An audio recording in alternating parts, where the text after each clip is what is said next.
বড় বড় গর্ত আর খানাখন্দে ভরা ২৯ কিলোমিটার সড়কের বেশিরভাগ অংশ ঝুঁকি নিয়েই চলছে যানবাহন। প্রায়ই ঘটছে ছোট বড় দুর্ঘটনা।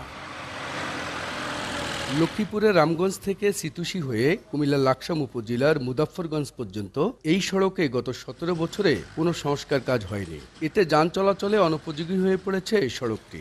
অথচ পাশের জেলার চাঁদপুরের শাহরাস্তি ও কুমিল্লায় যেতে সবচেয়ে সহজতম মাধ্যম এই সড়কটি। বেহাল দশায় চরম ভোগান্তিতে যাতায়াতকারীরা।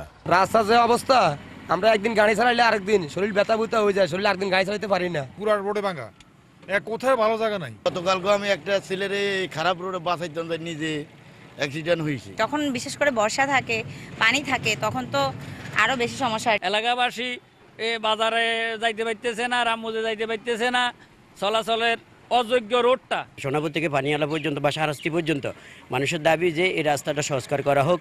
সড়কটি মেরামতে টেন্ডার প্রক্রিয়া সম্পূর্ণ হওয়ায় শিগগিরই সংস্কার কাজের আশ্বাস কর্তৃপক্ষের। মুজাফফরগঞ্জ সিতুসি রামগঞ্জ এই সড়কটিও বর্তমানে আমাদের একটা প্রকল্প খাতে আছে, পিএমপি মেজর খাতে। এখানে টেন্ডার প্রক্রিয়া সম্পন্ন করা হয়েছে।